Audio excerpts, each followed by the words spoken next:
Hi, this is Treasure Davis from the Treasure Davis team, and today we're going to be talking about overcoming hardships.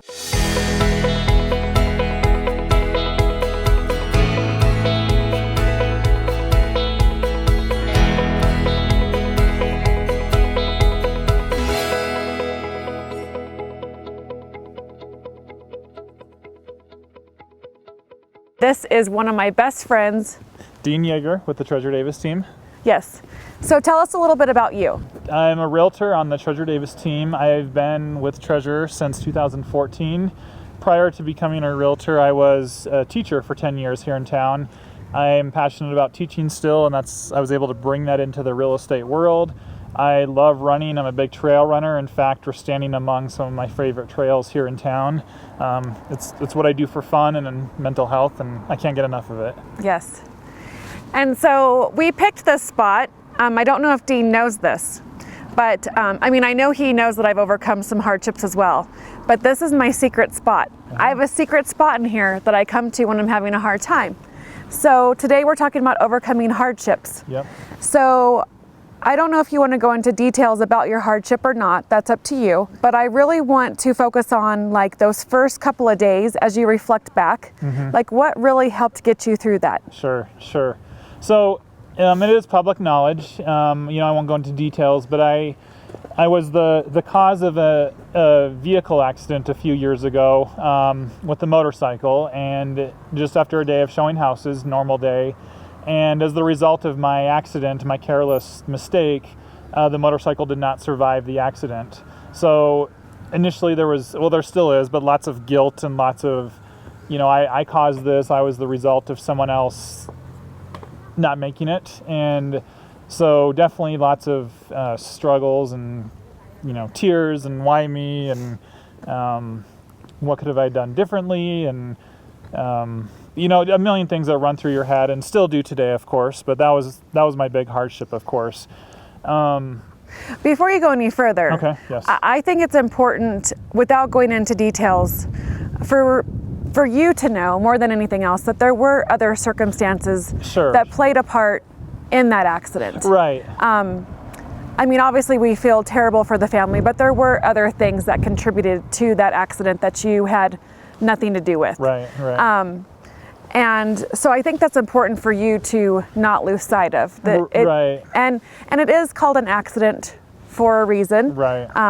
You weren't a distracted driver, you weren't drinking and driving, you weren't doing anything that, you hear a lot about that people have accidents because of these things.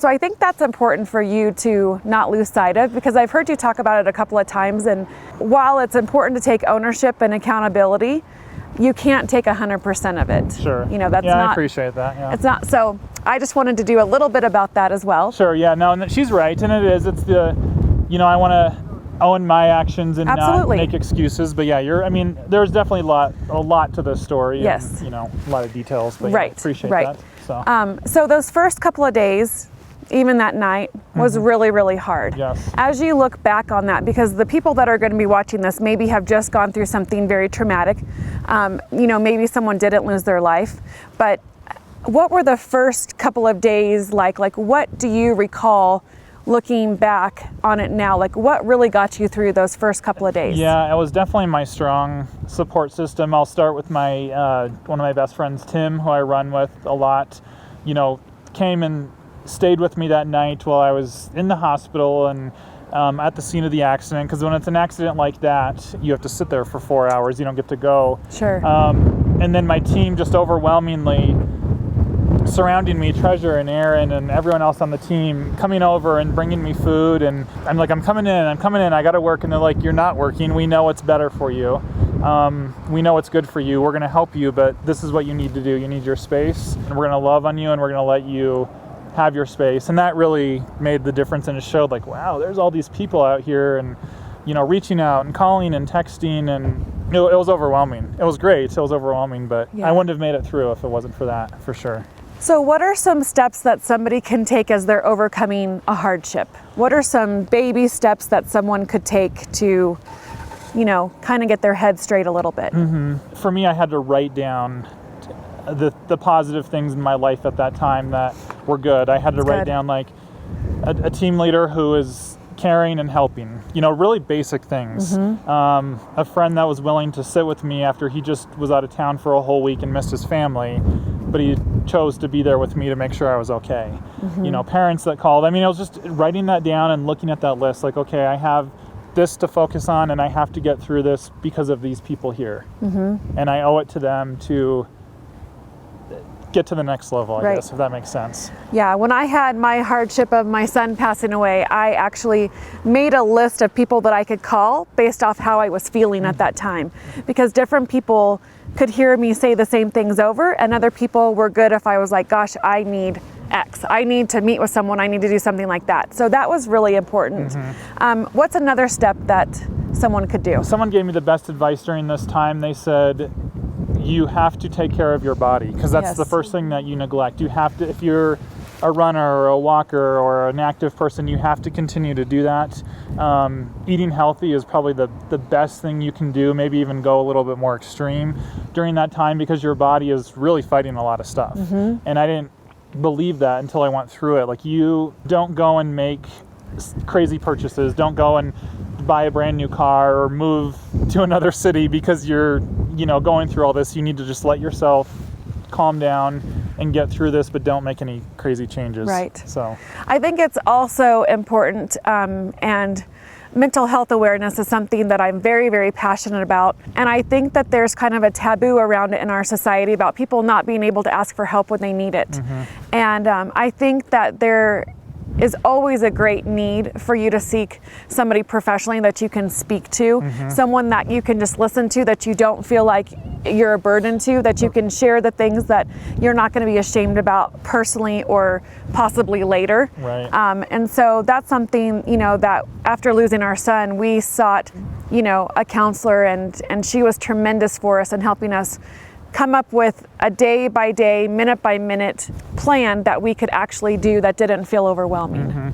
And Treasure recommended that same counselor, and she was amazing for me as well and helped me through that first year and a half. She, I can't thank her enough, and that really made a huge difference as well. Yeah. So. And then anything else that you can think of that would help somebody in those first couple of... So I think really loving and forgiving yourself. My biggest struggle that week was I had 2 closings, and I'm a pretty efficient person. I feel like I work all day, I work long hours. I pride myself on just being always with it and knowing a lot of details, and I kind of lost it that week. I had a buyer who had a closing, and I had to be strong enough to say it's in your best interest to have someone else help you who's in a better state of mind, and allowing myself to kind of take that break, because I wasn't doing anyone a service by trying to keep it all together, if that makes sense. Yes. So. And no matter how embarrassed you are or what a hard time is, being able to reach out to people that do come alongside of you, that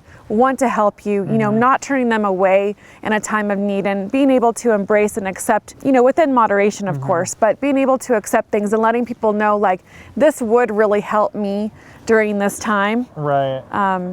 Is good. So. And I'm glad you said that, because I was so blessed with so many people in my life and the help they're giving, but oftentimes when you go through something, people immediately want to tell you about a time they had a similar situation, and it may not even be as extreme, and hearing them, and not saying I don't want to hear about it, like, that's their way of helping you, and just letting them do that, because they're struggling too. As my counselor said, they're hurting with you, and they need you to allow them to give you the love they're trying to give you, if that makes sense. And seeking professional help when somebody says something that they don't mean to say, that comes off wrong, or triggers something that you don't know is going to trigger.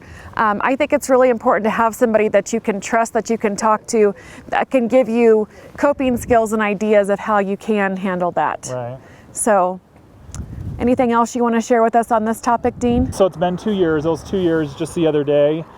Still knowing that I'm obviously in a much better place now and mostly moved past it, but it's still important to continue on with some of these practices. Absolutely. To still take care of yourself and not let yourself get down that road again. You're having a bad day and everything's going wrong, and then start having guilt. Like, you gotta, it's every day you still gotta fight it, I guess, if that makes sense. But it's not, I don't want anyone to feel like you're fighting all day long, but you have to keep it in your mind as you're going through it. Absolutely. So this is one of the places that I know we both love the most in Colorado Springs, and that's Garden of the Gods. I love that it's free for everybody to come and enjoy.